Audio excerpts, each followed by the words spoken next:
Hey guys, how's it going? Welcome to Know Your Gear QA number 142. So this is the post NAMM show. Let me make sure perfect. Sometimes when the replay kicks, sometimes the audio kicks in. Before we get started, since there's a bunch of you already on, I want to make some quick. I got my sheet of stuff to talk about. Plus, we got questions to answer. We didn't have an episode last week because of the NAMM show, so I'm sure we'll talk about that. Hopefully. Couple things to remind you guys in the link or in the description right now. You can see that if you're watching this show on the rebroadcast, you can listen to it as a podcast. It's on iTunes and other platforms. I put a link to the iTunes. So if you just want to listen to it in the car, a lot of people seem to consume this that way.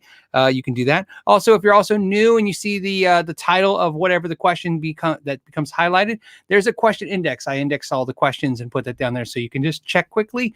And maybe not if you're not interested in the entire hour broadcast, just what we were talking about. Pick what you want to listen to and go that way. So very cool. So a lot of cool things to talk about. Another new option, a thing I want to tell you about, it's in the description, is I was doing this thing called Reachable. It's an app where you can contact me and there's a monthly fee, and it guarantees you responses within 48 hours. And I wanted to test that. It's been doing very well. I've been able to get 99% of the questions answered in 48 hours. And that's good considering I've been traveling a lot. So, and I probably 100%, but just in case I missed one, if I did, I only missed one. You guys have really gravitated towards it, which is really good. But a new option, and it's in the description down below, is a new phone number option. And the reason I'm telling you about that is because Reachable set it up in a really cool way. So there's a phone number. It's 480. You got to hit 11 first. There's an area code. You got to be in the US, unfortunately. Otherwise, you have to do the app. But it's 480-386-1305. That's the phone number. You can text me. It's free to text me once. So if you want to send me a message, you can send me a message or ask me a question. And then after that, it says, I'm going to read what they wrote. It says, hey, want to chat or ask questions with Reachable? You can text me and receive a quick guaranteed response. Just text that number I said, and I'll respond within 48 hours. First message is free. After that, you can become a member for a small fee if you want to continue conversations. I did that because of the fact, like I said, we've talked about the emails. I just don't get to enough of your guys' emails. There's just no way. And all this traveling and all this other stuff and making content really, it makes it impossible to do that. So I'm just letting you guys know that's an option. Again, choose to do it at your leisure if you'd like. But I thought the cool thing was, if you want to send me a message, you can send me a message, and just one, it won't cost anything. And I'm definitely, with the Reachable system, I've been faster because of the way it organizes the messages for me. It's very cool. So let you know about that. And then, because this is going to be definitely the list of things to talk about. I will also make sure the phone number is on all of my contact information on the website from now on too. So something there as well. The other thing that I want to tell you is there's a channel called Kennis Russel. Kennis, Kenis. And again, all this is in the description or below. His channel got hacked and he lost his channel, 50,000 subscribers. He's a gear channel. Very cool channel. I've always liked Kennis's stuff. Basically, he's trying to rebuild the channel back up. I'm letting you guys know, especially if you were a viewer of his, I put a link to his new channel, and so you guys can get. There you can go, right? You can go back and subscribe to him. And if you're new, you can check him out. He's got new material, new videos up, and you can check that out. The thing that I also want to tell you is, if you have a channel, it's very important. I'm not saying it's going to save you, but it's definitely helpful to have a 2-point authentication for your YouTube channel. I find it's just another level of security. Unfortunately, YouTube does very little to help you when you start out. They don't tell you anything. Google is not an information giver. It's an information seeking system. In other words, you have to know what to ask to learn from Google, and especially Google in the YouTube world. So the reason I tell you that is, if you have a small channel, even if it's a small channel, guys, please make sure you set that up, the 2-point authentication, so that what happens is, if you ever log into a computer anywhere, even if they have your exact password, it messages your phone, and then you have to approve it to your phone. So they have to be in your phone and do that at the same time. You know what I memean? So again, I don't even trust that, but I mean, do that at the minimum. So there you go. Just go ahead and Google that as well. And then when I index it, I'll make sure I can put, where the resource for that is on YouTube. I got some super chats already, but let's do what I want to do right now is find the very first couple questions.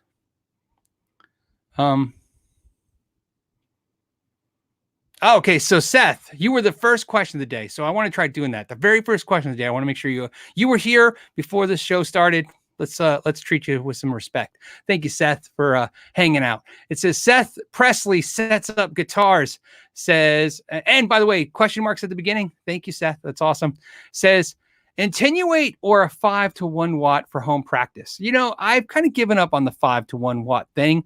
I like them, but what I've really learned is there's something about, I mean, trust me, a 100 watt amp sounds fantastic. 50 watts, 25 watts. I find that I would rather attenuate an amp or find an amp that's maybe 25 to 50 watts that actually sounds good quiet, more so than just try to drive these 1 and 5 watt amps. Now, keep in mind that I'm not saying not to get the 5 watt and 1 watt amps. I love them, but you're asking me which one do I prefer, and I'm taking that's the question. I know you're kind of saying what do I suggest to you, but I always just tell you what I do, and then you have to gauge yourself from that, because it's just too hard to figure out what everybody else should do. I just give you my personal journey. So my personal thing is I prefer my 25, 20 watt, 50 watt amps over my 1 watt and 5 watt amps, but not because they're not good, just because I prefer them.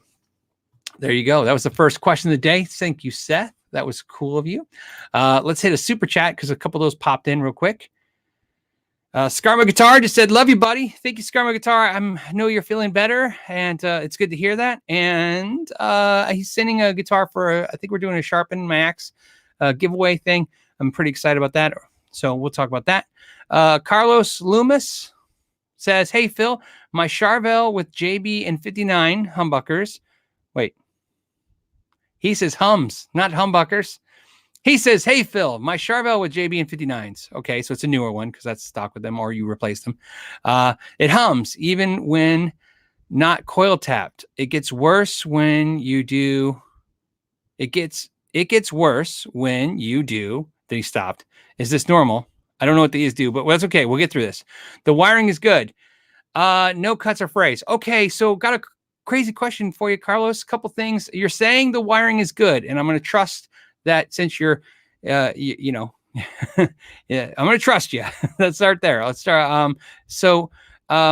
What I want to ask you is some strange questions. I'm going, again, assuming that the wiring is good. What I want to know is when you touch the bridge, the strings, or any component, or the output jack, anything, does the humming stop? Because that's what you want to make sure. If the humming stops, that's a good sign. If it's not, and if it's continuous when you're touching that stuff, you might have a problem. The other thing I want to ask you is a strange question. Are you using coated strings? Sometimes when you use coated strings, the coating prevents, now even in a Floyd Rose, because they clamp, sometimes the coating prevents the string, the metal from the string touching any of the other metal components of the, whether it's the bridge, you're right, or tuning keys, which are not as important, but the bridge, definitely. And so I'm curious if you could comment. I'll watch for you, and if you guys could highlight or give me the answer. If you're using coated strings, that could be a problem. So you don't have to stop using coated strings. A little trick I've learned is to just scrape off some of the coating and make sure it's touching right at the bridge. I know it's a crazy thing. It's really more common with bass strings, coated bass strings, but it's possible that could be the problem. It's possible. Other than that, so definitely got to be either defective part or wiring. So, all right. I have Nathan, my buddy Nathan. He just did a super chat. Thanks, Nathan. You're such a strange guy. I love him. Great hangs at the show. It was awesome. We had lunch together. Nathan took over my Instagram, and he did a fantastic job. In fact, more Instagram followers was great, and he was doing a great job. In fact, I think he should run my Instagram all the time. Just I'll interject some stuff every day, and he should do the other stuff. We'll see. But it was cool. And he says, can't wait till next year. Maybe we don't have to wait till next year to see each other again. I'm kind of planning to be on that side of the country at least once, or maybe twice this year. I know there's more super chats, but I want to go to the regular questions and grab some regular questions. What do we got? As they scroll by, what's weird is my screen. There, it's fixed. My screen is weird. And again, super chats, you get pinned. So in other words, I'll make sure I put you aside so I can come back to you. And I'm looking also, did he mention whether or not they were coated strings? Let me go. Anyone say? I'm just curious since we're still on that subject. Okay. I don't know. We'll come back to it.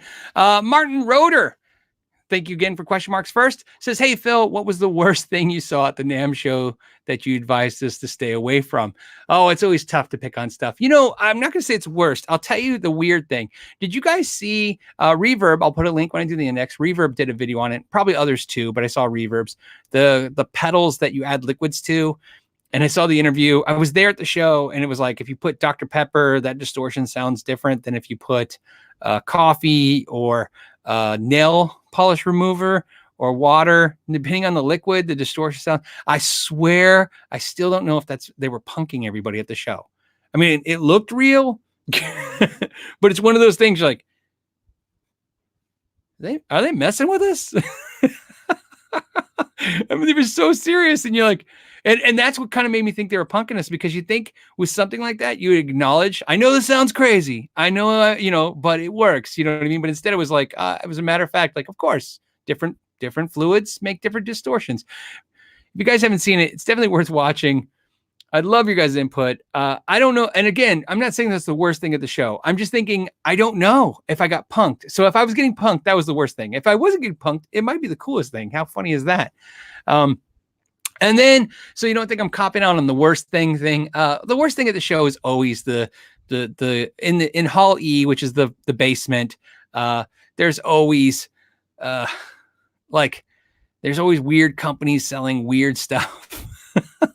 Like, you know what I mean? Like Chinese knockoff metronomes, you know what I mean? It's always like some kind of weird knockoff thing, and or some horrible looking knockoff guitars that are supposed to be like copies of other guitars, but they're so bad that you're just like, this is really bad. You know what I mean? That was pretty much the worst stuff. My favorite this year, though, worst thing was there was a video game section in the Hall E. Like, I didn't even understand. I went by twice, and I'm like, am I missing something? They have video games, and you could play video games.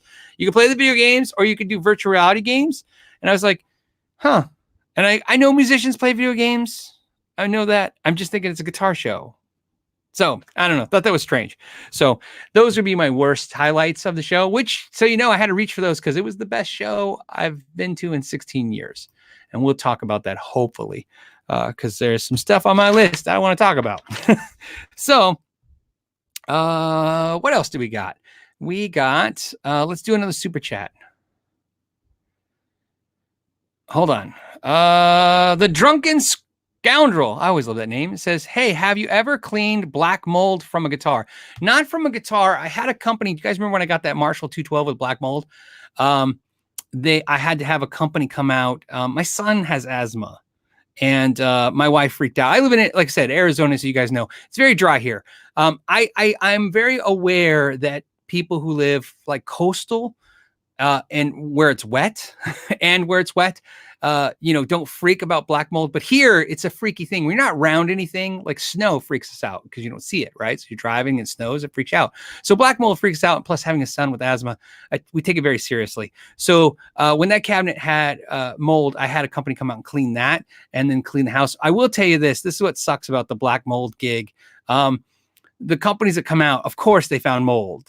Right? I'm not saying, I don't even know if it had mold. I just smelled moldy, and I called the company out, and they came out and they go, yeah, it has mold. Oh, and it's in your house now too. And I'm like, of course it is. Of course it is. Right. And of course, as a concerned father, I'm like, yep, well, clean it. So they did. So they cleaned it. I didn't watch how they did it. And then that's the cabinet I returned in exchange for a brand new cabinet. And then I'm pretty sure Chicago Music Exchange just sold that cabinet. It's kind of funny. They didn't know I cleaned it, though. I didn't tell anybody. That was my wife. I would like to say that I would have cleaned it as a thing, but really it came moldy, and I was going to send it back. But my wife's like, you can't send it back. You got to clean it. I'm like, all right. So we had it cleaned and we sent back. And it still was moldy when they cleaned it. It still smelled bad. So I don't know. But to answer your question, no, I've never cleaned black mold from a guitar. I've cleaned rust off a guitar from salt water there was a hurricane on the East Coast, and one of the guitars was brought to me was really damaged in it. And that was tedious, but it wasn't mold. So I don't know. Like I said, where I live, mold is just not something you see very often. It's too dry. It's a dry climate. Very dry, all year round, 24/7. I think they said the average humidity in the home in Arizona is like 6% humidity, something like that. So Dale says, Phil, you mentioned folks don't usually go for fancier strats and tellies. I saw the Aerodyne Japanese strat. I had to get it. Looked really cool. Yeah, of course. I love the Aerodyne stuff. I wish they would bring more Aerodyne stuff to the US. I think the problem for Aerodyne for me has been, if you go on eBay or if you go online and find all the ones in Japan that they sell, they have like cool colors like red and blue and silver. And in the US, when they offered them, they always did black. And nothing wrong with the black one. I love it. But, you want choices, and they had one, that color. So the Aerodyne has always been one of my favorite bass, favorite guitar. Yeah. And again, when I say don't use fancier, I mean fancier like 5/8 quilt tops. The Aerodyne to me is more not traditional, but more untraditional. To me, it's like if you see like a strat, like I'm using this Ibanez behind me, the orange one. If you see a strat or a guitar like that, and you put a fancy 5/8 quilt, and then you stick a pick guard over 40% of it, it's not. I don't think most people go for that, is what I'm saying. So yeah, that's cool. I'm glad you got the Aerodyne. I'm glad you like it. Like I said, I love those guitars. So hope you got a good deal on it too, because like I said, sometimes you can score deals, but they're worth it no matter what.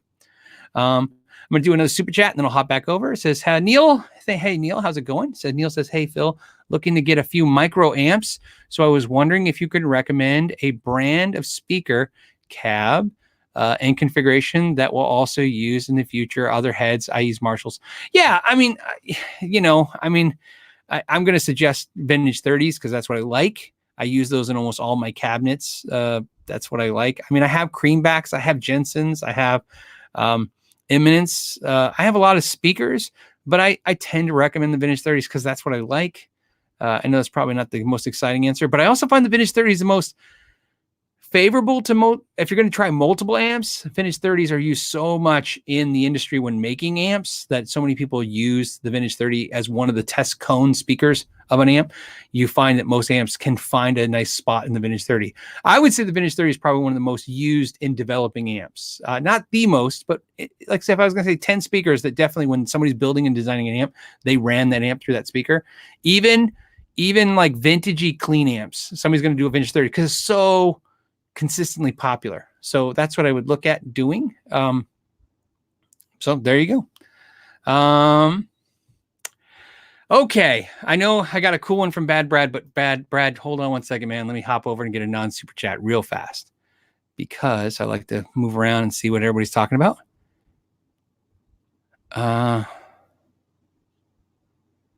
Let's see. There's one question I like, but it's kind of self-serving. So hold on. Let me go. Hey, super fun, happy, awesome pedal show. I'm never going to say it right. Hey, guys. Super fun, awesome. I should just read it. It's the super fun, awesome, happy time pedal show. You know what you guys need? A song. You need a song. You know what I mean? It would help me remember it, help everybody. You need to work on that.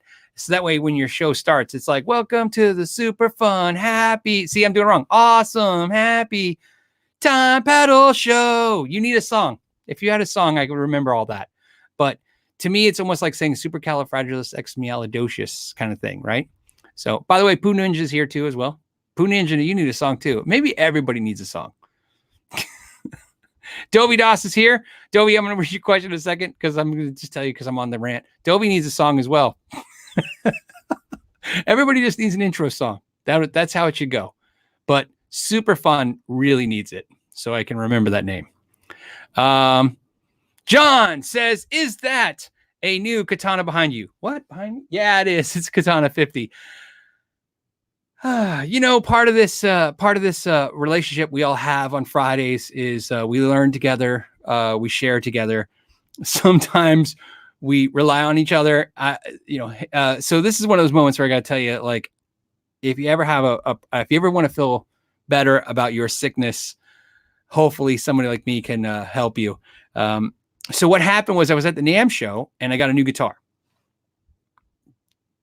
That one.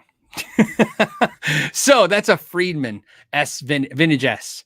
I got that guitar. I will do a review of it. When I do the review of it, I'll talk about how that happened and how that all worked out. It was really cool. So what happened was I was in the hotel with that beautiful guitar and playing it all the time. And I needed an amp. So I went to the Guitar Center that was closest to my hotel 4 minutes before they closed and got that amp, which I'm happy I got it because one, I wanted it and I told you guys I was going to get one. So it kind of worked out, right? I need one anyways. There's a Guitar Center and I'm really happy that I got it because the guys, I get it, man. I've had a retail store too. The guys there, we got there like 3 minutes before they closed and they were grumpy. Not all of them. One of them was really cool and one of them was grumpy at the Guitar Center. I'm not here to bag on him, man. I get it. You know what I mean? You don't want somebody kicking the tires 4 minutes before you close, to get out there. But we really pushed our way in and I bought it. I bought that in a cable and I played for 2 hours that night in the room with the amp and I've been playing it. And so obviously I'm going to use it like I told you guys I was using it. So yeah, I got one. But the reason I'm telling you that is I literally spent the day at NAMM and then I went and bought an amp. That was Saturday night. I was so tired. I could not go to the Steve I show. I was just too exhausted. So I went back to the hotel room and I crashed for like 2 hours. That's why we had to go to Guitar Center like right before they closed. Cause I woke up from my nil nap and I'm like, well, now what am I doing? I'm going to be in my room until like 2 a.m. I'm like, I need an amp. So I went and got an amp. So that's the sickness, guys. That's the sickness. All right. Bad Brad says coolest thing at NAMM. Coolest thing at NAMM. I did some NAMM highlights. I don't know what the coolest thing at NAMM is. I feel like right. That's horrible, right? I should know. Like I should be like, pick the thing. Coolest thing in NAMM. I will tell you the coolest things that I had happen at NAMM. This NAMM was my 16th NAMM. This NAMM was a different NAMM. I've never had a show like this. First of all, thank you so much to everyone who came up to me. I invited you guys to come up to me, and what I love is a lot of you took that that invitation, and I'm so glad you did. You did. It was great. I got to see and meet so many of you. I didn't regret a second of it. I lost my voice every day. That's why a lot of you thought I was sick because on the videos, because I had no voice, because I was talking to you guys and you have to yell at that show. I would have lost my voice every day. I don't care. It was so fun meeting you guys. There's so, I mean, seriously, no exaggeration.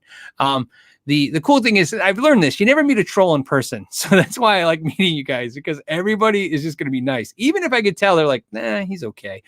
Everybody takes the niceness up 10%, right? So if you like me, you like me a lot. If you don't like me, you like me a little. And if you hate me, you'll say hi. Right. So I love that though, because it's just nice. It's nice to have conversations, but more importantly, it's just nice to see who's watching the channel. Things I was shocked about when you guys came up to me, the massive amount of kids. I would say I probably did about 300 plus selfies on the show. I was counting for a little while and then I stopped, but based on what I was kind of trying to keep track of, because, just to see how gauge the interaction, which by the way, this year was by far colossally bigger than last year's interaction with you guys, by at least triple. Like I said, about 300 selfies, easy, maybe double that. But so many kids. And when I say kids, I want to say late teens, early 20s. Remember, to me, if you're 25, you're a kid. So Nathan, who I hang out with, is 25. He's a kid. Maybe he's 30 now. Maybe he's still a kid and he's 30. I don't know, Nathan. How old are you? So anyways, what I was going to say was I was shocked about that because everybody's like, oh, nobody watches, nobody plays guitar anymore. Well, apparently there was a lot. And a lot of you said that you've been watching me for a couple of years now. And a lot of you are repairing guitars now because of that. That was great to hear. So that's a little self-serving talk. I hate kind of talking about that, but I just wanted to share with you guys how great that was. The other thing that happens, two crazy things happened at the show that I feel like if they're going to sound braggy, but it's just because I'm sharing the fun of the show. The first thing is I got to interview Steve I. Some of you guys on Instagram and Facebook, I shared that because when the video comes out, I'm not going to put that piece in the main video on YouTube, which is when Steve I was playing, we had the cameras rolling and I went to introduce myself to him and he very just awesomely was like, hey, I know you. And if you guys watch that video, you can see I'm holding it together pretty well, but when in the video. I'm like, because I knew the camera was on, but trust me, in my head I was like, what? And he's like, yeah, from YouTube. I'm like, YouTube, wow, okay. And then we had a little talk, and he watches YouTube. Good to know. So it's just because that's a crazy thing to think. You think rock stars don't watch YouTube, but they do. So it was really cool. That was cool. The other thing that happened, which is a little early to share, but I just want to share because it was super crazy cool. And again, remember what I told you guys before NAMM? You guys make all this happen. I can't take responsibility for anything. I got to meet Jeff Kiesel. I never met him before. A friend of mine introduced me to him. And when I went to shake his hand, I introduced myself, and I said, hey, my name is Phil. And Jeff goes, yes, I know. I've seen your video. And he said, by the way, I thought it was cool that you bought a Vader and reviewed it and showed your audience. And I said, oh, cool. Thank you. And then he says, oh, we're making you a guitar. And then Brandon at Kiesel said, yeah, we've decided to make you a guitar based on what we know you like. And what I'm happy to say is they sent me a picture because I guess they shipped it already. And it is, seriously, if somebody was taking detailed notes of everything I've said for the last couple of years about what I love in a guitar, they nailed like 99.99, maybe 100% of it. That's crazy. I don't know how to put that in perspective. This wasn't like hey, we want you to do videos and this is how it was just like we'd like to thank you for what you do out there. So that was a different vibe, NAMM, than normal. So those are my moments. So Brad, I'm sorry. I know you're probably saying coolest thing. You want a piece of gear, but obviously I did the gear highlights video. I'll put that link now, which is, I love the Tajima stuff. I really like the Reverend stuff I was checking out. I really like the new Ibanez guitars. I have a NAMM recap video that comes out tomorrow where it's detailed, where I go through like products instead of booths. It's not booths video. It's a product video. I released it already to the patrons. They said they liked it, so it's good to go. So Brad, there was cool stuff. I like I met the guys at Black Mountain Picks. I say guys, but it's one guy. He's a great guy. This is a cool pick. If you saw that video, I thought this was cool. A lot of the stuff, it's tough because you don't get to touch it. You know what I mean? Or, you touch it, but you don't get to play it or interact with it in a personal way. So that was my long speech. I'm sorry, guys, but that was some crazy stuff I thought I'd share because I'm still a little woozy from that, like, shocked from it. So there you go. All right, let's do some stuff that you guys are going to care about talking about. Let's see. Joe Harvey, Hervey 84 says, I want to try this pick. You're talking about the Black Mountain pick. So it's like I said, it's really cool idea to put a spring on a thumb pick so that you don't have to have multiple sizes, or put them in warm water and form them. Gitbox, I'll say Gitbox. Gitbox 6-string says, can you actually play any guitars at NAMM? I want to go, but if I can only see them on the walls, it's going to piss me off. Some companies do zip tie the guitars down. A lot of the Music Mans I saw were zip tied down outside the booth. I didn't look inside the booth to see if they were. Some guitars are zipped down. Some it's free for all. Just go for it. However, very few booths have like amps and stations to plug in, but some do. But a lot of times it's really busy. It's definitely more of a visual thing. You can touch stuff. You can interact with stuff as much as possible. I would say this. I can't imagine them letting us go any crazier. So I don't want to say it's like a negative. It's literally like there's just, there's millions of dollars, maybe tens of millions of dollars worth of product in the place, and you're just running around like crazy. So you can touch most stuff. But more importantly, even if you can't play it, you can touch it. And sometimes that's enough for me. Like just reaching around, you'll see in some of the videos, I just reach around, grab necks. I just want to feel that neck. I don't need to play it because, playing it would be nice. But a lot of times just feeling how that neck feels will tell me a lot in that first second. I call it the handshake Lauren says you can play this stuff at the LPD booth. That's true. Him and pedal pods were set up so you could play. That was absolutely true. They had guitars there and everything. So, and like I said, a lot of those booths are set up for you to play. So, Will Schaefer says, Music Man Cutlass Roasted Neck or PRS Silver Sky. This is a question I get a lot, and I will tell you this. Those are tough because I've played both those guitars. Obviously, I have a Silver Sky, and I like them the same. To be honest with you, I think if I was going to answer, and I say I always answer for myself, but I'm going to say for the average player that I've met, I would say would probably pick the Music Man Cutlass because the neck's really fast. It plays great. The quality on the guitars is good, if not better than Silver Sky in every way. However, I know I say I don't like thick necks, but I tell everybody I have a Goldilocks syndrome when it comes to necks. I don't like the necks too big. I don't like the necks too small. I kind of like too wide or too narrow. The Cutlass neck to me is just a little too small for me, but I love it. But I kind of prefer the Silver Sky chunkier neck. So there you go. So for me, I'd pick the Silver Sky. That's my personal choice. But I think if I was going to give advice to a friend, I'd say most players, I think 2 out of 3 pick the Cutlass is my thing, even though I bet you the sales don't equate that. I bet you Silver Skies are killing it with sales compared to Cutlass. But the Cutlass is such a good guitar. And it's such a good looking guitar too. Reggie, hey Reggie, what's up? Says for the post NAMM cause, love the coverage. Thank you. I'm glad you guys did it. I did a lot of videos. I have videos all next week coming out. Plus, I was able to interact with so many companies and get some product to come and do some more content, which is great. And actually, it was really nice to get some interaction with the companies in a very positive way. Usually in the previous couple of NAMM shows, you had to really sell your YouTube vibe. You know what I mean? Hey, I have viewers and I want to talk about product and I want to talk about your stuff and it'll be exciting. This time it was like, oh yeah, they knew who we were. And I say we, I mean, I was talking to a ton of YouTube channels. I mean, channels with 10,000 subs were like, hey, we're companies are talking to us. And what's great about that is you guys know a lot of smaller channels watch this channel and obviously some bigger channels like Doby's here.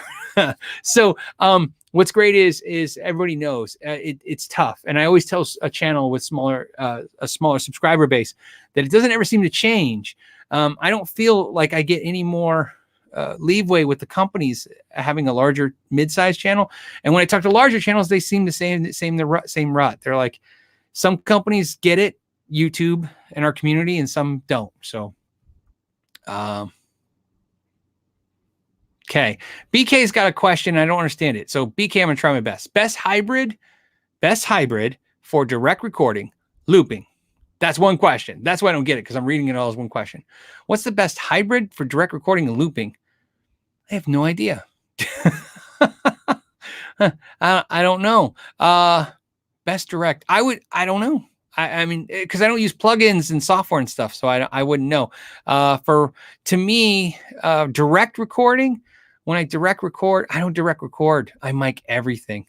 Very few things do I direct record.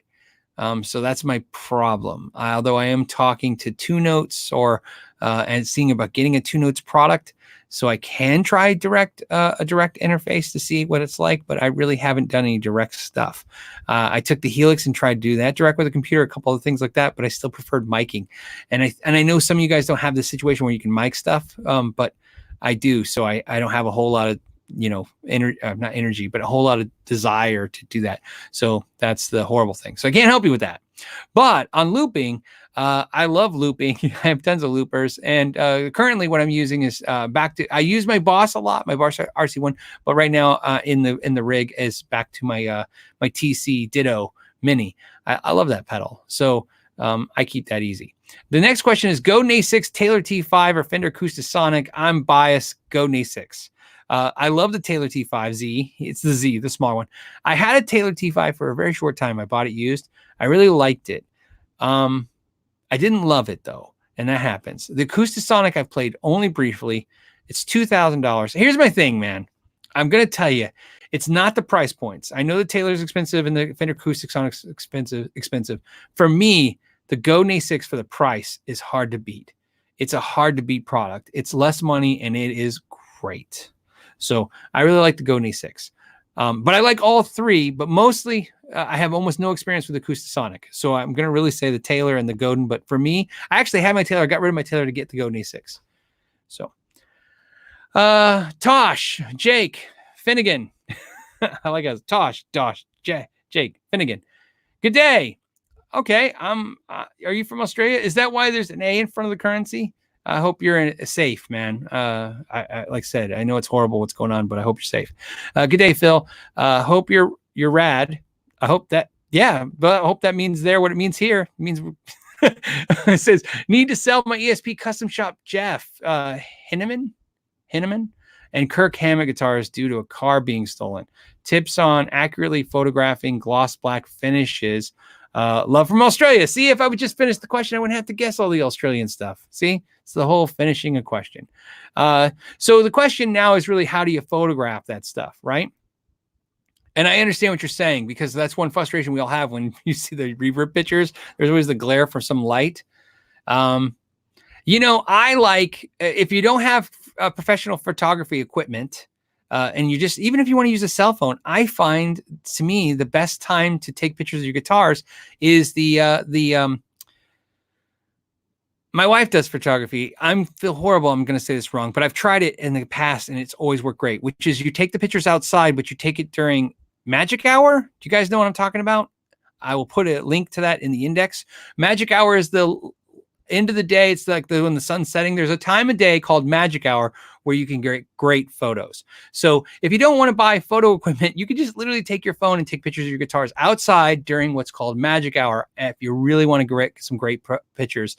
And I've had great success with that. Again, some of you guys are probably photography nuts, and I'm sure my wife could answer this question way better than me, but I know she taught me the magic hour thing, and it works. Golden hour. Thank you, guys. See? Yes. So golden hour. There you go. Thank you guys so much. I'm like, oh, I hope my wife's listening and she'll say something. But anyway, so yeah, golden hour. That's what I would do for sure. And it's free. What else? All right. And you know what? How did I not get Dovey's question? Where you at? Can we say Dovey? I know it's Dovey Das, but can we make it short? Like, I'm Philip, but I call Phil. Like, I'm going to jump to, oh, you know what? Okay, hold on. We got Carlos's answer. It says, Phil, no coding. Hum stops when I touch the strings and hardware. That's good. That's a good sign. When you're touching stuff, it means that it's grounding out. That's what you want it to do. So the problem is, what's the problem? The problem really for me is, it's, again, I can't hear it or see it. It sounds right, because that's the whole point. Remember, a lot of times in guitars, when you're touching the guitar and playing it, there shouldn't be any hum, right? That's when you're grounding out the guitar. So, of course, I don't know how loud the hum is. Obnoxious. The hum should be very, very subtle. But again, because you're saying you're using a Charvel, I don't know. You could be using some crazy high gain amp, and that's going to amplify that hum really bad. So, but the good news is that you do want your guitar to stop humming when you touch the strings, bridge, or any of the metal components. Sometimes even the knob. That's good. Some people freak out about that. They're like, oh, it's broken. It only goes out when I'm touching it. I'm like, no, you're grounding it out. That's what you want to do, because when you're playing, you'll be grounding it out, which is good. But you shouldn't have loud noise. So I'm saying this partial answer. Part of that is good news. Part of that, though, is if it's really loud, it's over obnoxious, then you do have an issue. And my guess is you're saying the wiring's right, but there's probably something in there not right, grounded correctly. I would be shocked if it's a shielding issue, but also keep in mind, too, you have external factors like your guitar cable. You want to make sure that's right. You want to make sure you're checking it through different amplifiers to make sure that it's not the amplifier. I'm sure you've checked all this stuff. I'm just helping you like I would help anybody else. And the other thing you might want to do is also check what you're next to, because obviously you could be receiving 60 cycle hum through other interferences like the room, or you're right next to if you're in a house, you could be next to a refrigerator. My big problem in where I do videos is I sit next to the amps, and sometimes the guitar is really picking up those transformers and that AC voltage going through those amps. So again, my question for you, or the concern for you, is not that there's a hum, because so far that sounds good that it grounds out. It's that if it's really loud, then you have a problem. If it's not that loud, it's just minor. Sounds about right. Now, if you have a guitar, some people go, yeah, my other guitar doesn't do that. Well, sometimes that happens that way too. I would definitely double check those grounds out, because even if the wiring looks right, it doesn't mean it is right. So sometimes you want to go in there and test that. Raymond says, had rats pee inside a tube amp, can it be saved? I'm not laughing. I'm just kind of like, what? I've heard cat pee. Rats peeing inside of a tube amp. You're lucky they didn't eat the wires. I've had, usually when you hear rats in an amp, they usually eat the Tolex, eat the cabinet, eat the wires, chew through the wires, do all horrible stuff. So rat pee is probably the thing. Here's what I can tell you. I don't know much about rat pee. Because other than it happened to a tube amp, this is more of a house cleaning question than it is an amp question. However, I do know this. If you go to the pet store, they do sell sprays that are specifically made for not rats. I'm pretty sure there's no rat pee spray, but there's probably a cat pee and dog pee spray that's and it's got enzymes in it to actually counteract that and do the thing. So again, I got cats and dogs like anybody, and not in an amp situation, but in other situations, that's what my wife had got. Was she went and got some spray, and it was specific for urine, not to cover up the smell or mask the smell, but there's enzymes in it, and I guess it actually works against the smell. Shut up, let's talk says Jackson Inlays lifting. Can I use a soft hammer? No, don't do that. Because here's why. First of all, you got to make sure before you tap on any of those. You say Jackson Inlays. If you're talking about an import Jackson, they're plastic. That's one thing. But if you're talking about real abalone shell or real shell in there, you could crack it. So don't do that. I wouldn't tap it in at all. First thing I would do, I just tell you what I would do if you gave me the guitar. I take the strings off. I have instead of a neck rest, I have a full neck rest. It's like the length of the neck. It's a cradle for the neck, and that way I know all the weight, the neck is being distributed across that cradle. And what I do is I just, with my fingers, pinch, and I try to push that inlay back down. If I can push it down, that's good. Okay. Now, if you're pushing on it, it's not moving, that's probably where you're thinking you want to tap it. I wouldn't tap on it yet. That's the last thing I want to do, because again, sometimes they just pop out. So see, again, it's tough because we're live show. Maybe I should start doing some live shows like once a month from my shop. If you guys like that idea, then I can reach over and stuff. I use this glue, super glue, but super glue comes in viscosities, like thicknesses. And there's a special super glue that I use. It's like water. It's really thin. In fact, it's like I said, it's like using rubbing alcohol. And sometimes what I do, if I can clamp it, I will inject with a syringe just a dot of super glue into that inlay underneath there. And then I use a clamp with rubber, and I slowly press that inlay back in. And that's how I want to do it. I want to be delicate when I'm pushing the inlays back in. Now here's the deal. If it's $199 Jackson and it's got plastic inlays, I still wouldn't tap it in there, but I don't have to be as delicate because I'm not worried about it. But again, I don't have that information, so I'm going to tell you the delicate way. But either way, slow, steady. And that glue you can get on Amazon. That's where I buy it. Or you can get it other places. Again, it's just like I said, there's all kinds. I use like 2X glue when I want thick glue. There's, like I said, there's different viscosities of super glue. So the watery stuff is the stuff I use, but it's been a while. You know what I mean? Like I actually get it on Amazon, and I get it through some kind of auto thing where every time I need it, I just push a button, it resends me more. So it's been a while since I've looked at it. The bottle comes in a little baby bottle thing. And then, like I said, I put it in a syringe. So I have a little syringe to get in there. Dovey Doss, I finally got your question, Dovey. Says, hey, Phil, would you happen to know of dynamic mics of a dynamic mic for vocals that goes to 20 kilohertz frequency response? Hope NAMM was fun. Wish you were there. Dovey, I actually, what's funny is that's a question I'd ask you. I'm horrible at the microphones thing. That's, who you want to ask is Henning. That's a Henning question. And if you don't have Henning's info, maybe I can get you his way to get him through Facebook and stuff. I'm just not dude. I use the mics. What I do is I ask people I know that know mics, and then they suggested a few mics. Like I use like an SM57. I use the Sennheisers. I like the E609, E609 or something, and I just use all that stuff because again, it's a guitar thing. I'm horrible at this stuff, and especially vocals. I can't sing, buddy. Not like you. You know what I mean? You got the talent gift. So I did not. No one wants to hear me sing it. Did you hear my Super Happy Fun Time song earlier? Anyways, so sorry, buddy. But the good news is I still want to do that thing with your Schecter guitar. So that's a good thing. I think I sent you a message, but if not, I will make sure tonight that I do it. And since I'm talking about tonight, it's a good time to mention this. I need to check off stuff on this list. There is a clinic with my buddy Larry Mitchell at Zim's Guitars. If you're in Mesa, Zim's Guitars is in Mesa, ZIMMS, Zim's Guitars. Larry's in town. I hung out with him last Wednesday at the NAMM Show, last Wednesday night. If you guys probably know Larry, he's done some videos, Grammy artist, amazing guitar player. He's doing a free clinic, man. So if you're in Mesa and you're bored tonight, even if you're not bored, just come out. He's worth it. I'm going to go there. So after this, I'll be there. So tonight, Mesa, Zim's Guitars, Larry Mitchell doing a free clinic, man. And let me tell you, you will learn something. The guy's got a lot to teach. He's an amazing player, but a great teacher as well. Yeah, see, Daniel saying Larry Mitchell is such an awesome guitarist. I think he's one of my favorite, and it's not just because I'm friends with him. I was a fan of his before I knew him. Grubby Mike says, hey, Phil, what's your unfiltered opinion on the new Epiphones? Good, unfiltered. I like that. Puts me in a position. Some people don't, some people do. I love the new headstocks.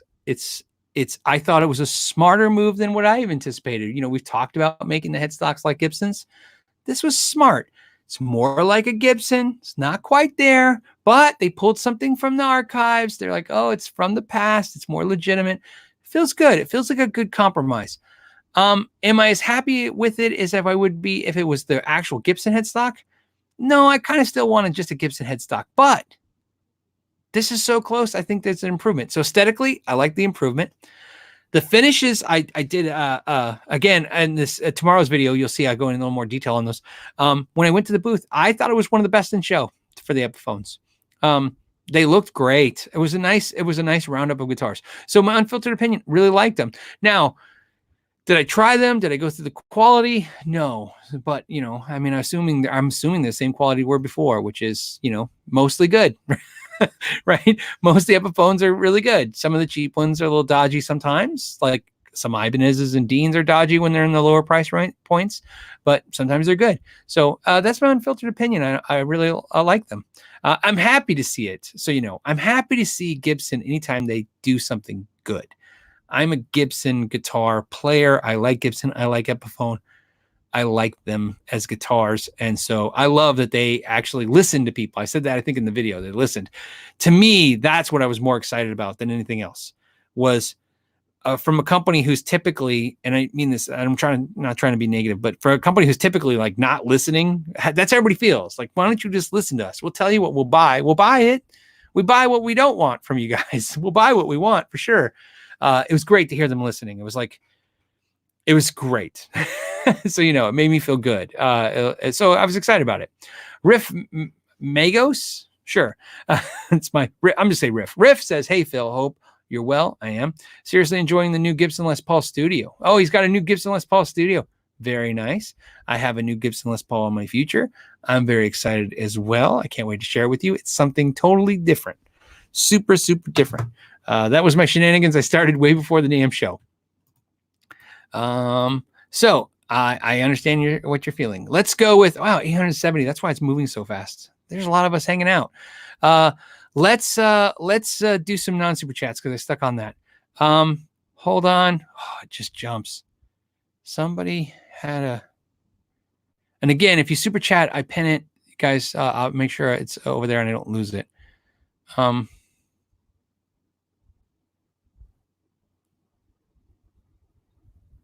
Okay, Neil's got a question, and I just want to answer it because it's a strange question, but I think I know where we're going with this. It says, are warm pickups opposite to high pickups, output pick? Let's just warm time. Are warm pickups opposite to high output pickups? That's a great question.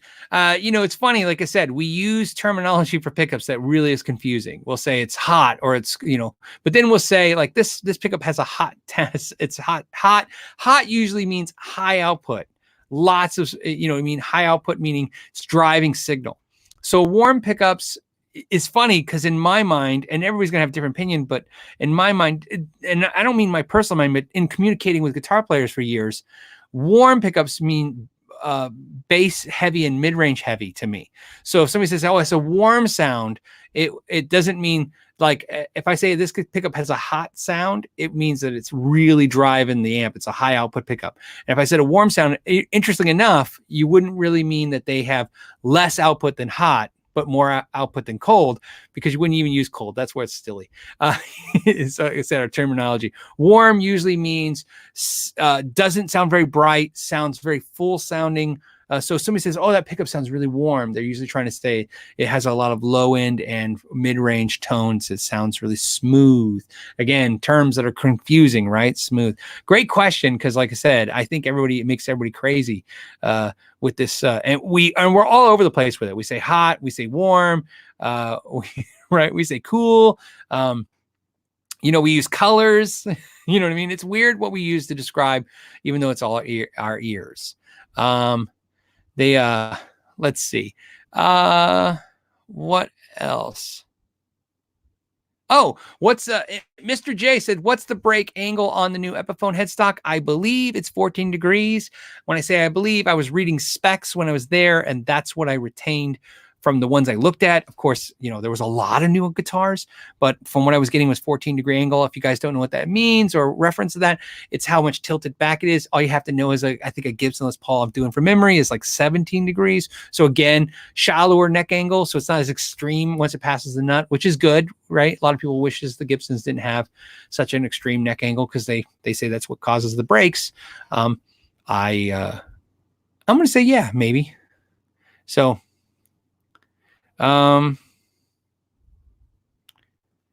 let's see what else. Hold on, you guys got a lot of questions. We're jumping around, and then hold on, and then okay, hold on. I know you guys got questions. I just want to make sure I'm getting to my stuff. Another thing. I know we're deep into the show now, almost towards the end, but I want to point out something other cool happening at the NAMM show was Sweetwater, Mitch Gallagher interviewed me on their channel. I put a link already below. I would really love it. I never have done this before. You guys know 142 episodes. I've never solicited you guys to do anything like this, but I want you guys to, if you're willing to do it, please go over there and hit a like button or leave a comment or watch a little bit of it. The reason is because I thought, one, I learned a lot just watching Mitch interview. It was really cool because I told you guys, I just got to hang out with Steve I and interview him. And that interview with Steve I made me really realize that's a skill set I don't really have. And to watch Mitch interview me, I was like, wow, you almost made me sound interesting. Right? Mitch had very little to work with when it comes to me. I'm being serious, and he made that interview fantastic. But also, I also want to explain not only that I was impressed with what Mitch did, but it was really cool. Sweetwater interviewed me. They interviewed Rick Beato, me, Sarah Longfield. I mean, it was really like it was very cool to have that happen. And it was very public because we were outside. So it was really cool. It put a lot of optics on the channel, let's be honest. And that was very nice of them to do that. They did that. They just reached out to me. I got a random text that said, hey, could you meet us for a few minutes tomorrow? We'd like to do an interview. This is a true story. I love to share stuff with you guys. It's not only because I want to be transparent, but I don't have a problem showing my butt, so to speak, as my friend would say. This is true. They don't even know this, by the way. They're going to learn this if they ever watch this live show. They sent me a text and it said, hey, do you have a few minutes tomorrow for an interview? And I'm like, yeah, sure. Why not? But I was like, why am I going to interview them? But all right. So I went down there to interview them. They're like, we're going to interview you. And you're like, oh yeah, of course. Yes. What do you want to know? But it's true. I went there. That's why I was holding my camera and my mic. I was like, oh, Sweetwater wants me to interview him. Sure. So there you go. I thought that was funny. I didn't tell anybody. In fact, I think I told one other YouTube channel. So you guys all learning at the same time. In my embarrassment, I feel weird owning up to that, but I just want to let you know it was kind of funny. So that's another reason why at the beginning of the interview, I have a real weird like, yeah, sure. Because I'm really like, okay, let's do this. It was fun. And it made it fun. I hope so. So there you go. So now next time somebody says you want to come interview, I'm going to be like, yeah, you, right? Right? You interview me. That's how it works now. That's the kind of thing we've established now. Let's see. John's got a question. He says thoughts on, it's just an easy question. I want to hit it. Thoughts on full rosewood necks. I love them. PRS does them. I don't own a PRS rosewood neck. I would love to. They're expensive. PRS are already expensive, and every time I got a PRS, I'm trying to be budget minded as much as you can with a guitar like that. But I have a solid rosewood neck Strat, my Daphne Blue, and you guys seen it in videos. I was playing it last night. I love it so much. I love that rosewood neck. it's a different vibe. So yeah, love him. That was easy. Okay. We have Suspicious Scissors. I love that. Some of you guys, the sign-ons are getting better. Some of them were like, they used to look like car license plates. Suspicious Scissors is easy. I have a 61 Fender base 6. I think that's right. Needs paint. Do I have to use nitro to paint? Do I have to use nitro paint to keep the value? You do. If you have a nitro guitar, it's a 61. Here's the thing, man. Not only do you have to use nitro, you understand that as soon as you do anything to a vintage instrument, you're not only destroying the value, you're hurting the potential of the value. So in any way. So you've noticed how fast my voice got really kind of like jittery. It's because I don't want to give you advice on a vintage instrument. I am not versed in them enough to know, other than I know what not to do to them, which is, so, customers bring me vintage instruments all the time and they're like, replace this stuff. And I'm like, okay, I never will mar a vintage instrument. I will always make sure that if I use new parts, I Ziploc bag and actually write out everything of the old parts. They can put them back. Because again, with vintage instruments, you're talking about a different world of instruments where the value of them is really important. Some instruments can be just the parts alone. You know what I mean? It's scary. And so what I'm saying is, if you have an instrument that's vintage, I would not only, like I said, take it to a qualified person to do any work like that, and that will help the problem right there, because then you don't have to ask if you need it or not done. Now, I understand a lot of players out there have these vintage instruments because they've had them since they were kids, or they've had them for a long time and they haven't put a lot of money into them because they have them. And so the idea of putting a lot of money into it now, it doesn't sound very fun. But definitely, before you ever have work done on an instrument, a vintage instrument, especially with the internet, and it's free, do your due diligence to find out the exact value of that instrument. You understand that you don't want to be in a situation where you found out that you have a valuable instrument after the fact. I've heard every horrible story from techs taking vintage parts out of instruments because just a pickup could be worth $3,000. So always just take that, with the advice that you can, just take that advice. Trust me, you'll come out better for it. So like I said, do your due diligence to find the value of your instrument, and then find a reputable place if you want to refinish it and needs paint. But keep in mind, in my experience, if you mess with that, a lot of times, if you have a vintage instrument that needs a lot of repair and you don't want to pay for it, sometimes it's the smartest thing to do, if it's not emotionally attached to you, to go ahead and find the good value on that and sell it. Let somebody else do all the maintenance on it, and buy yourself something that you can enjoy without, feeling it need to fix up. If it has sentimental value, I understand that too. Or if it's been just, you love it because you've been playing for a long time. But either way, get some expert opinions on anything vintage, especially 61 Fender. It's anything from the 60s Fender, I would definitely take seriously, even if it's not valuable yet. In 70s too, because again, we know where it could all possibly go. It's funny. Brian from Oregon. Hey, Brian. So Brian from Oregon went with me, the Tone King, and my buddy John and Brian's wife, and they took us to this was Friday night, I think, Brian. We went, my days are messed up. So I think it was Friday night. We went to Roscoe's Chicken and Waffles. I never had it before. They were like, hey, we got to go. It's a thing.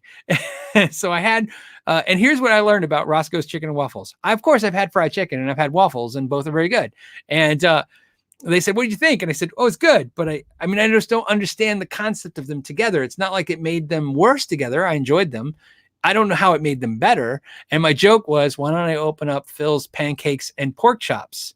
I go, we can just start mixing all kinds of stuff. So that's funny, Brian, that you remember that. Yeah, Phil's Pancakes and Pork Chops. And then I've come, so Brian, since that night, I've really come to the decision that so everybody started giving me, not I'm gonna say crap. They give me crap about not saying I love Roscoe's and Chicken Waffles. Like a thing, you gotta love it. I liked it.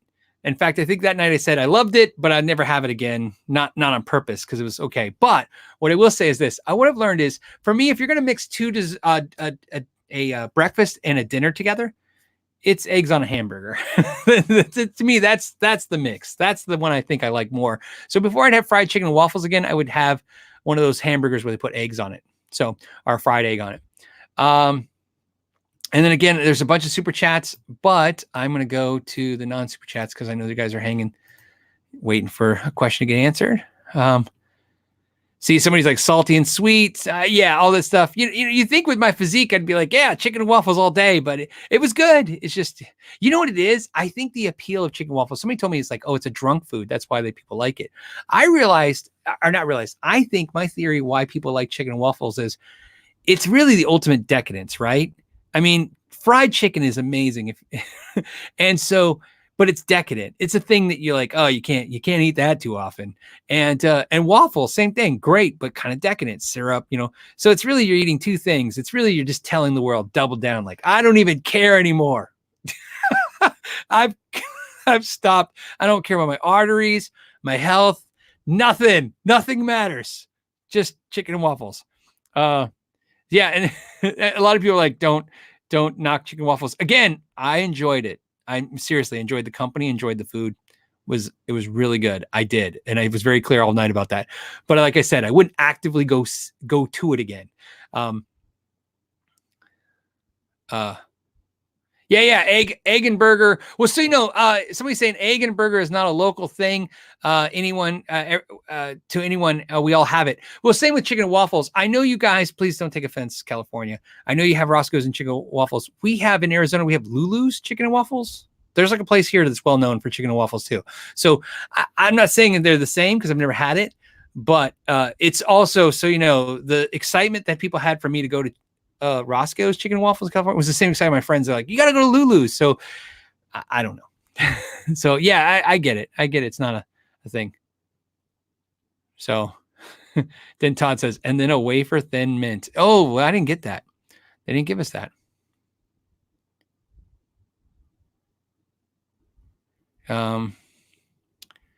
Let's see what else. Let's do another question and I'll hit some super chats real fast.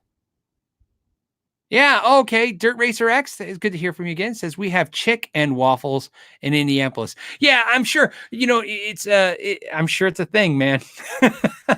Again, I think in Arizona, the big thing here, though, for drunk food is Mexican food because it's so greasy and good, and you know what I mean. So what we would consider drunk food here, I think majority of us is like when you think like after the bar, if you're gonna go get food, you go get some crazy burrito or some crazy nacho thing. From a Mexican restaurant. There's tons of restaurants that like 24 hours a day and they're open till 2, 3, 4 in the morning here. So I think that's probably more so in our line. Chad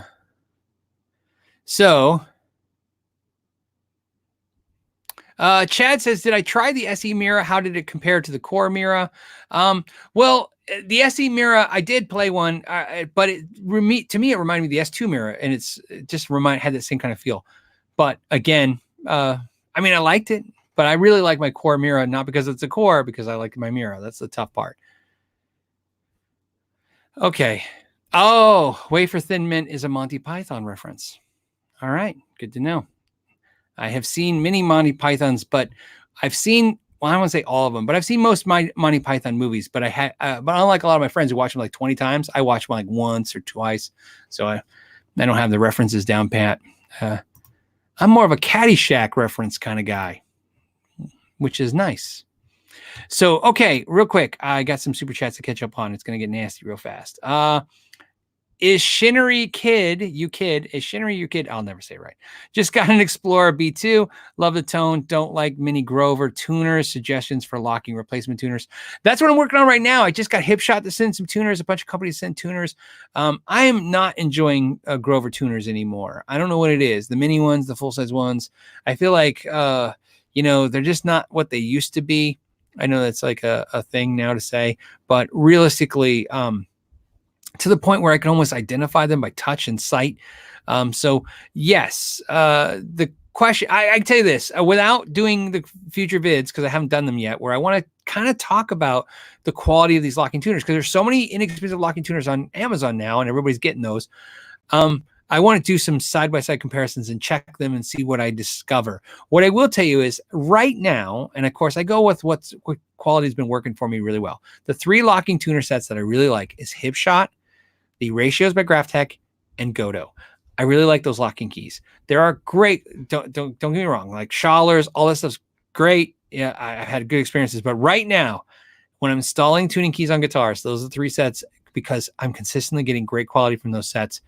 I really feel happy with using those, and I feel confident suggesting them to people. Pedro says, greetings from LA. Hey, I was just there. So I was in Hollywood too. That's another story. We'll have to do that next week. There's so much crazy stuff that happened besides the NAMM show. So it says a body used original 60s ocean turquoise John Mayer on reverb. Tips and advice for when first inspecting it, picking it up after work. Oh, cool. Thanks. Okay, so original 60s ocean turquoise JM on reverb. Is John Mayer? Is that what you're trying to say? I mean, I don't understand. I don't know where the JM comes from. What I can tell you is I do have a how to inspect a Strat video, which would fit all three scenarios. So if it's a 60s one, a Strat, or if it's a John Mayer Ocean Strat. I don't remember. Ocean Turquoise was I thought that was the 60s Ocean Turquoise John Mayer was the Fender edition John Mayer, right?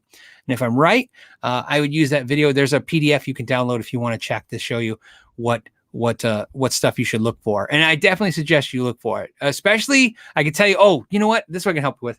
On the John Mayer stuff, all John Mayer stuff, Silver Skies and Strats.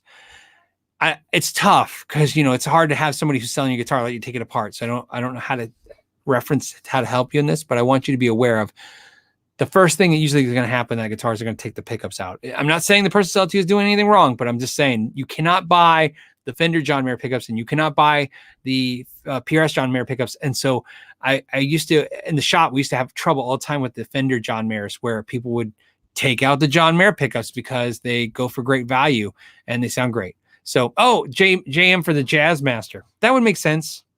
Okay, cool. Thanks, guys. Thank you for JM. Because I'm like, John Mayer? Oh, that's even easier. 60s Ocean Turquoise Jazz Master. Same thing. You would inspect it just like a Strat. We don't have to worry about the pickups now. Thank you guys so much that's why you guys are awesome. I would look for Ocean Turquoise. I've never seen any problems with that paint job. So sometimes you worry about that. When you say 60s, again, I don't know if you mean it's a 60s one. Or as a reissue. But either way, I would follow that sheet. Because again, it's tough on these kind of videos because I'm not looking at stuff. So, sorry. I'm just reading some of the guys' comments just to make sure I'm on the same page as everybody else. I am. Okay, cool. So, that's what I would do. I will put a link to that video in that sheet that will help you. And then let me know how it goes, if that helped you at all, Pedro. And then if not, what's great is I've been updating those sheets based on you guys' feedback. So there you go. Because, you can't, everybody's learning something new. Somebody teaches me something every week. Bruce Collins says, bought a cheap Mexican Strat to learn and to work on. Adjusting the string height on the E-string saddle was almost all the way down. Neck is straight. The strings did adjust to spec. Would that be normal? Okay. Again, this is where I think we're going to have to probably do one of these a week or one of these a month now in my shop so I can look at stuff. Because again, it's tough when we're just talking about it. So basically what you're describing to me is that you have you said E string and you said height of the E string. Again, I don't know if it's the high E or low E. So that would help me. Adjusting the string height of the E string saddle was almost all the way down, which is not a good thing because again, you don't want it to be flat against the tremolo, the plate. I usually want a little bit of a break angle because you want to get some tension over that for the string. The neck is straight. The strings did adjust to spec. Would that be normal? Well, it's not normal, but it's not abnormal in the idea that you haven't seen that before, but it's not ideal. That's better than to say it that way. It's not ideal because you want a little bit of tilt on those saddles because that's going to help. The only way, of course, to get that now would be to most likely with the guitar, either if it has a micro tilt or a shim, you'd have to shim the neck to tilt the neck up a little bit. So again, you have to increase those saddle height. That would help. The other thing is, I don't know where your bass plate, this is why I said it's tough when I'm doing this verbally, not visually, because I have to kind of run through my head of all the things that you would look at. Sometimes what happens is your saddle might be all the way down because your bridge is sitting too high off the body, the plate. So that's another adjustment you want to make sure that you're making. right? So again, this is a hard thing to do without seeing it. But if you're getting good results and you're not having any buzzing issues and you're not having any sitar effects, you're doing well. Although I always like the saddles, like I said, not against the plate. If it's working fine, I would say work with it, but also take note to what I said about the plate. Make sure that the whole bridge itself is not so high. That's why you're doing that. And that's an easy fix. You can lower that bridge just a little bit and then raise that saddle. And again, I like those saddles just a little bit up so you can get a better brake angle. Fox the Hound, Fox, like Fox phonetically. Fox the Hound says thoughts on Epiphone 59 Les Paul. I don't know. I'm not a 59 Les Paul guy. The neck's kind of chunky. They sound great. And what I mean by that is I'm not a Gibson 59 Les Paul guy. So because I'm not a 59 Gibson Les Paul guy, I'm not a big Gibson Epiphone 59 Les Paul. So my thoughts on it are, if it's something you like, I think it's great, but the necks are just too thick for me. I like a little bit of a chunky neck. Like I said, Goldilocks syndrome. I like the neck a little chunky, but not too thin, but definitely not too thick. And those are usually too thick. Although, excuse me, pardon me. The Epiphone 59 always seemed a little thinner. The neck seemed a little thinner and better to me than the actual Gibson neck. Not as deep thickness. Easy to read name says, see, I got that. You're right. Hey, Phil, for playability, what kind of guitar and setup, strings, action, etc., would you recommend for experimenting with alternate tunings? That's a great question, especially for alternate tunings. So for me, if you're going to do alternate tunings, I would definitely recommend a guitar with a 25.5-inch scale. And the reason is because if you go with 24 3/4, if you start down tuning and doing some weird tunings, it's not as easy to deal with. So first thing I would say is if you're going to get a guitar or use a guitar for alternate tunings, I would definitely go with something with a longer scale, 25.5. Again, not long scale, just longer than 24 3/4. The other thing is I would recommend that you use a guitar with a hardtail, no tremolo. Again, we're looking for easy. You said, what do I recommend? The guitars that I use for that are easy to mess with. Would be a hardtail as well, because you don't have to worry about adjusting the springs and all that stuff. You said strings and action. Well, first of all, if you're going to do a lot of alternate tunings, you don't want your action slammed against the fretboard. You want to have a little height there, something comfortable that you can play, but maybe not too high, because you don't want it too high, but definitely don't want it low, because that's going to be a problem when you're adjusting. Because when you're going to do alternate tunings, you're going to be tuning some strings down and some strings up. Strings, and you said strings, it depends. I mean, alternate tunings to me are like dadgad, open E, open G, drop D. What else? I mean, you could go down a full step. If you're into Tremonti, he's got a bazillion weird ones, which he probably got from like Zeppelin and all those other people. So I like 10s. 10s will work for that. I don't have to go crazy 11s but I wouldn't suggest 9s for doing alternate tunings. I would do something 10s. They'll take more abuse. So say, hey, Al John's in the house. Hey, Al John, how's it going? I hope you saw, I liked my, the Epiphone Best in Show, and Al John might enjoy this, my new Les Paul, which I'm, like I said, you guys you're going to dig. It's different. Let's see. Michael says, home studio player looking for wireless headphones that won't lag. I guess that's a gear question. LOL. Hate the cord hanging, playing, with my VST on my Mac. Thanks for the NAMM coverage. Love the show. Cool. Wireless headphones, that's a tough thing, man. I don't know, because remember, I don't use headphones. That sucks, because you super chatted. So let's see if I can help you a little bit. Everyone I know right now loves the Katana stuff. I haven't tried it, but man, I mean, even Steve I loved it. I mean, it's like everybody seems to like those things. They are wireless. So something like that would be really cool. Other than that, I understand what you're saying. Lag. Oh, that's what I was going to tell you. So on the Waza ones, everybody says the lag is really, really, really short, right? So I understand what you're saying on the wireless headphones. I already don't like headphones without a cord, so wireless ones are even worse for me. The other thing, though, you have another option. If you don't want to use a cord, use our head wireless because of lag. Don't forget, you can get a cord extender. I know that sounds silly. You know what I mean? I always say, you probably thought of this already, but a cord extender is what I would use. I would use twice the cable because then I could run it behind me. So I like to run everything behind me. When I'm playing guitars, if I have a wireless lapel on anything, I usually run everything behind me, or just run it through your shirt. I know that sounds, again, silly, but it's much easier to get it out of the way. Just get it out of the way. So there you go. The other thing too is, so you know, is you can use wireless units with your headphones, but again, you know, if you're sensitive to the lag of a wireless unit, I would stay away from them. Some people can enjoy wireless units with the lag, and they don't care. But you're saying you're sensitive to it. I'm sensitive to it too. If there's any bit of a lag, it just really, it changes my mindset from being creative and having fun to slightly frustrated. TWF7847.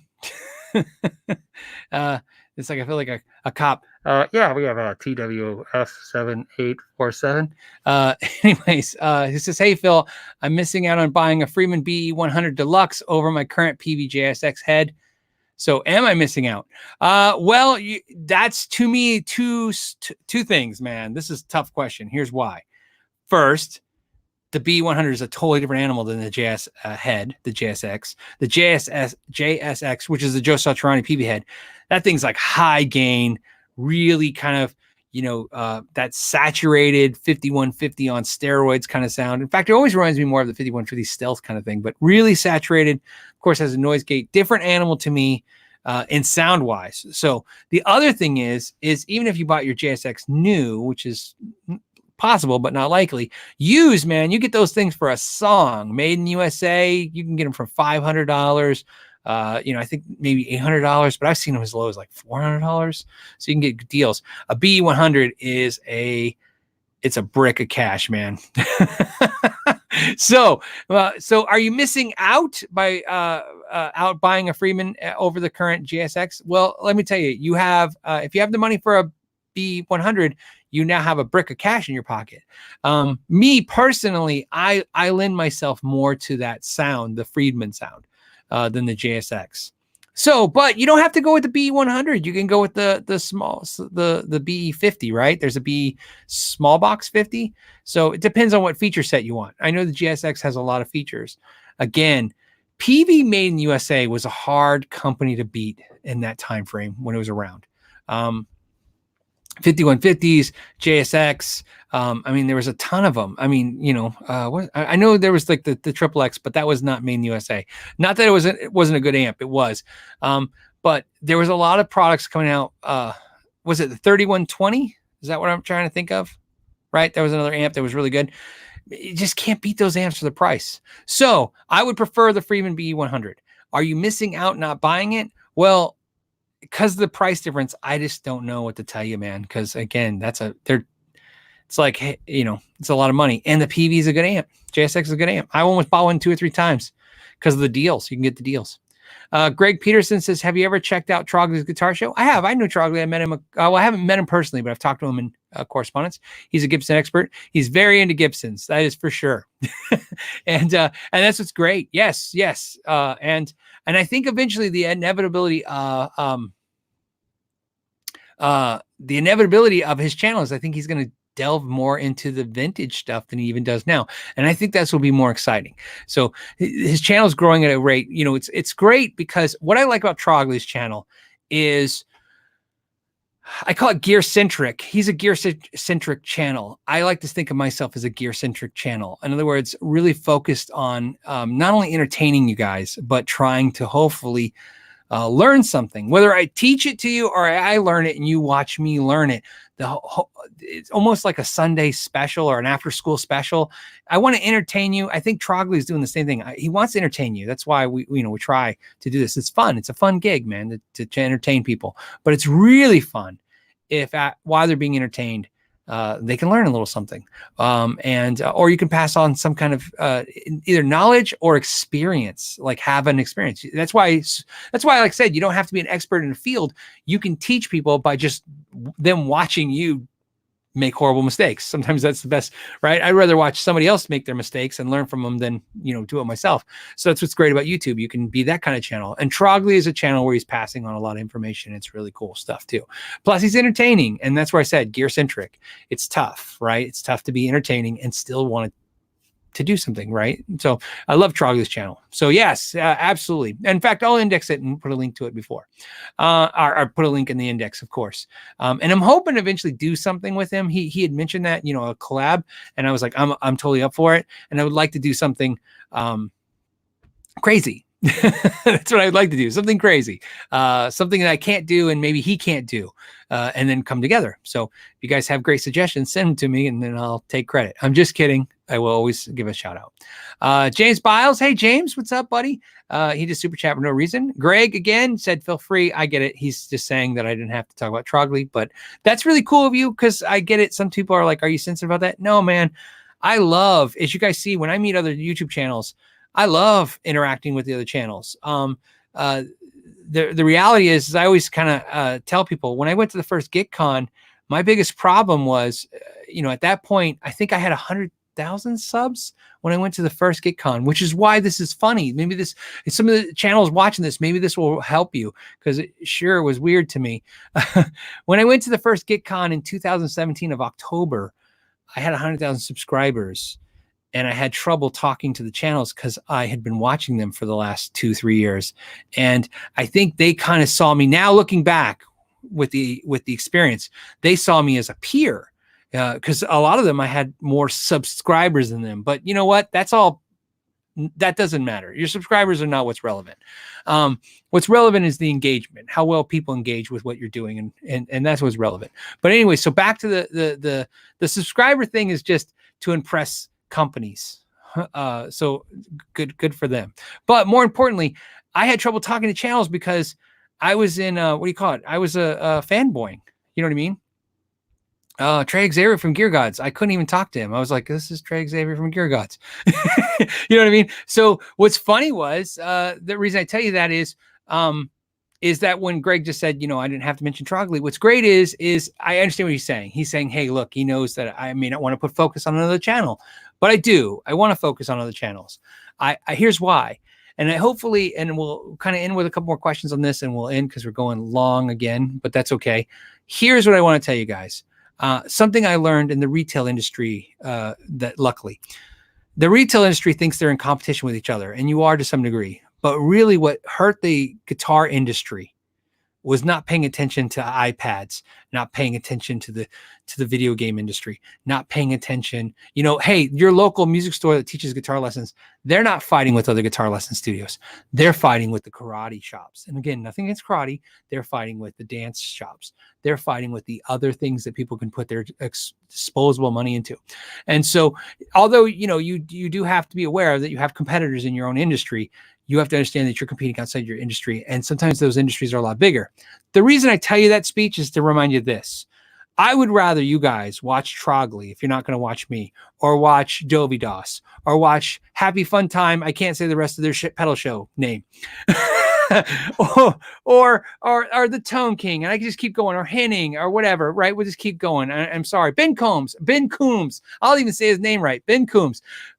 I would rather watch that than go watch Will Smith or Shark Week or Jack Black, because that's the real competition on YouTube right now, is that channels like us that talk about gear and build these communities. I get it, man. I'm no different than you guys. I'm watching Daryl Braun guitar, and then when I'm watching him, I'm like, that was great. And the next video suggested is Jimmy Kimmel Live, and the next thing I know, I'm learning about Jimmy Kimmel Live's interviewing some person I don't even care, and I'm watching that. So reason I tell you that, Greg, is I appreciate your highlighting Trogly, and then of course I also appreciate that you want to make sure that I'm protected. But realistically, guys, I really hope that you guys, if you love guitar like me, you're watching the other channels too. I think you can get different opinions. That helps. I think you can learn from the crossovers. That also helps. But more importantly, I think that as long as we acknowledge the other guitar channels, big, small, and size, we're growing a community instead of what will probably eventually happen at some point, which is YouTube will take over our community. That's what's going to happen, because YouTube, they don't care what you watch. They just want you to watch. And if they think you're going to watch,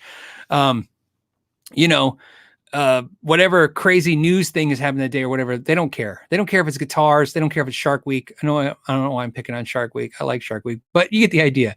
So there you go. I thought that was fun, something to talk about. So anytime I can suggest another channel, I definitely want to. Get this. I finally learned how to say this name. Upside down, whatever. I always say op 3 plin ups, but it's upside down something. So I learned that. You know, actually where I learned that on Ben Coombs' channel. I was watching it and I think he said it right. And I was like, oh, that's how you say that name. So see, I learned something on the Ben Coombs channel.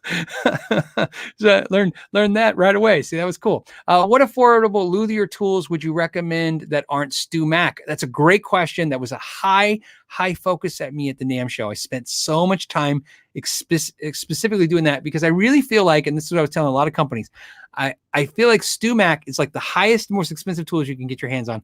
And then the Amazon tools are like the cheapest tools you can get your hand on. And is there other tools? Well, first of all, let me give you some suggestions. I obviously like Music Nomad tools. Very good stuff. Definitely in the middle of those two price points. Something to consider. I also like Crimson Guitars tools. Again, slightly less than some of the StewMac stuff. Very, very good. Okay, is another stuff. But what I will say on just a couple suggestions to get you going. But what I'm telling you is I'm hyper focused this year to find the best, most affordable tools. And if that just means that the best one still is StewMac tool, then I'll just suggest that. But if it means I can save you some bucks by pointing you down to an Amazon tool for $3, I will do that like I've done in the past. I mean, I've even showed you guys how to use dollar store stuff because again, the problem I've had in the past is before I had this channel, I only used StewMac tools because I was making a living repairing guitars, and like a rock star who isn't going to trust bad cables on a stage in front of 50,000 people, I wasn't going to trust bad tools working on somebody's guitar when it's my, it's my living. So I like StewMac for that reason, but there's a lot of you guys who are just trying to improve your instruments and you don't need to spend, $50 on a file and then $10 to ship it. I totally get that. And that's why I've been hyper focused to find something a little bit more in line. So we'll continue that. If you're a company and you see this video and you have more affordable tools, let me know. Reach out to me. I would love to highlight more affordable tools. Raymond says, when will our guitars 0 to 6 be considered vintage? That's a great one. And let me switch back over to the screen, to the other screen. I don't know. I mean, there's a timeline, right? It's like 20 years or whatever it is for vintage, but I don't think that's how it works anymore. I think vintage is more of a feeling, you know what I mean? People feel something is vintage. And that's how I look at it. I don't know. Cause think about this. Technically, I think at this point, aren't 80s guitars supposed to be really vintage, and early 90s guitars now are technically in the vintage vein? Again, I could be off on the years. I don't remember the rules. I think I'm going off something I heard once in cars, like cars, once a car's 20 years old, it's like vintage, but I don't think it's that easy. Right. I think there has to be a 25 years for antique. Thank you, Tom. That's great. So 25 years for antique, right? But my point is I don't really look at that, certain things as vintage. Raymond says a lot of 80s guitars are bad though. Well, so Raymond, this is what's funny. A lot of 50s and 60s and 70s guitars are bad. That's what's funny about vintage guitars. We fall in. That's what's funny about that. That's what happens. It's almost like, yes, a lot of that stuff is great, but then a lot of it gets this vintage thing and it's not bad anymore, but it was.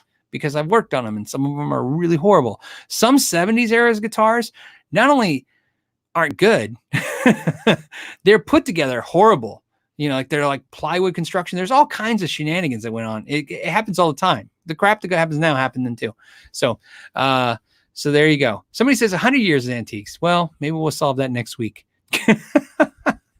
So yeah, see, Greg K says many 70s guitars were a mess. Yeah, well, let me tell you, I know vintage guitars are cool, but I know they're not great. Here's how I know they're not great. Because sometimes when people bring in my shop, I'd be like, because I'm like, I knew it was going to be a ton of work. You're just working because, some of them aren't great. And what's worse is sometimes people would buy a vintage guitar online and they bring it in for service and they'd be like, it's not playing great. And they think it's going to play great because it's this vintage guitar and they think you're going to dial it in. And then you do your best and they're like, it's still not great. And I'm like, well, that's because just because it's a vintage style guitar doesn't mean it's great. There's a reason why certain people have vintage guitars and won't let them go. I've met dudes that their guitars are worth, 50 grand. They will not sell them because they play that great. Me, I'd put a kid through college. Right? If I had a guitar with 50 grand, I'd be like, good news, kids. I'm not financing college. I'm going to put that as a down payment. But everybody has a different kind of, well, everybody's different. So, and then we're going to end on this one. It says, Emilio says, upgrading Harley Benton's worth it, or do I wait for better? I think the advice I would use when you're upgrading inexpensive guitars is it's the best way to learn how to upgrade instruments is on the inexpensive guitars. Harley Benton's a great guitar. You could look at it like if you're putting good money after bad by fixing it up, but also you're also learning something if you do it. What I don't think is valuable is taking inexpensive guitars to have people fix them up. I don't know what value you're going to get out of that because the labor is going to kill you. The parts, are going to be expensive and you're never going to get that money back. If you do it yourself and you use what I call non-marring parts, in other words, parts that can be removed, I think you can fix up a guitar, learn how to do that, and then remove some of the parts back. And when you sell it off, you'll know better for the next one. And it'll help you understand. That's another thing too. It's another thing. It'll help you understand the next guitar and how it's better. You know what I mean? So that helps too. I hope that's my advice on that. And then on my list, before I go, I mentioned, let's see, I mentioned the clinic. I mentioned the interview. Check that out. I think I hit everything. Reachable. Let you guys know again the phone number. We did it. We got through all the list and we got through all the questions. And we went an hour and a half. And I have 30 minutes to get to Larry Mitchell's clinic, which I'll be fine. So those of you guys understand, obviously it won't be indexed until late tonight because I'm going to go see Larry at the clinic. He's my buddy and he's amazing. If you're in Mesa, go check him out. I would definitely do that. And then Daniel on a last note says, Daniel Crow says, hey, true, but who makes parts for Harley Benton guitars? Well, what's great is there's adapter parts now. If you're really looking like I told you with the hip shots and the ratio keys where they have plates, some of the potentiometers and stuff. What's great about import guitars is usually the problem with putting better parts in like potentiometers or output jacks is that they're really drilling like 8mm holes, and then you need 10mm holes. So that's twice as fast. And so what happens is you have to ream that out or drill it out. I would ream them out, but you can drill them out as well. And then what happens is, you can't return it back to 8mm, but if you put the original parts in with a washer, 8mm part will go back into a 10mm hole. So there are ways you can do that. It gets a little tricky on the bridges sometimes. I understand that. But again, if you look at the parts world out there, there's a part for almost everything. And there's all kinds of weird adapter plates and stuff that you can use. So, which is, and see, John says upgrading guitars is a hobby by itself. I absolutely agree. And that's another thing. Don't do it if you don't like it. Right? Don't upgrade your guitar, yourself if you don't enjoy it. I always enjoyed it. I always liked working on a guitar. I like taking something, and I've always enjoyed working on the cheaper guitars because to me, it's like taking something that's not so great, making it better. It was very satisfying. Taking something that was already great, making it a little better, it's not as satisfying to me. So it's like, yeah. So I mean, it's still cool, but it's not as satisfying. So there you go. And then Tom says 815 people watching, 265 likes. Hit the likes, guys. I appreciate it if you guys hit the likes. Also subscribe if you're not subscribing. I will make sure I index it. On that note, we will continue on next Friday, and I will give you guys updates. Lots of content. You might be noticing, if you notice, like almost a video a day. That'll probably go on for the next couple of weeks because I have a lot of content. I have 9 videos still to release out from the NAMM Show, including the interviews with Mike Saldano and Steve I, and a bunch of others that are really exciting. So guys, look for that. I'd appreciate that. And as always, I'm going to leave you guys now. But before I go, I got to tell you 2 things real quick. I just got to tell you one thing. I just want to do a shout out to some of the patrons. First, we have Chris at the Guitar Pit. It's a great channel. Check his channel out. Pedal Pal Effects, Jonathan Pickering, Michael Lidner, Paul Strike, Tim Camacho, Kermit Jackson, Brian Stewart. Also check out the Live Wires. Brian Stewart's got a channel, Live Wires, every Sunday. Wednesday. Told you my days are messed up. The Live Wires live. Great hangout, man. I love it. I get to listen to it now in the car, which is great. I download it and listen to it. Anthony Desposito, Lonnie Hoke, Craig Parker, Dennis Prescott, Greg Peterson, Zesty Basil Pizza, Tim Farnsworth, Todd Flowers. Thank you for commenting today, Todd. Bob Crosley, Muse guitarist, Chief Squatch, Sam Oram, Gary Phillips, Bruce Cullens, Alizdar McLeod, Michael Mooney, Derek Miller, Jason Nagler, David Foy, Rob Murtha, Lawrence Petros. You guys know him. He makes pedals. He makes really good pedals, but he makes pedals. F Crew, Chris from New Mexico. James Biles, Jose Benito Martinez Jr., Martin Leahy. Sorry, I told Martin I'd get it right. Martin Leahy. DPB, Kimball Johnson, GK. Hold on, I got a couple more because I put it in 2 categories this time. I hope you guys understand. And, oh, great. It didn't separate it for me. But hold on. I have a patron that I need to mention because he's new. And if I would push the right thing, it is... Oh, you know what? And I lost my sheet. I was going to say it's on my sheet. It's Declan McMullen. Thank you, Declan. He's a new patron for the live show. I appreciate you. And I think I missed a couple, but I will make sure to scoop you guys back up next week and talk about it. As always, guys, I want to thank you so much. If I missed any super chats, I will make sure that they are the first ones I address next week. If I missed any at the last minute, as always, guys, I want to thank you so much. Hope to see you at the clinic, and I'll see you next week.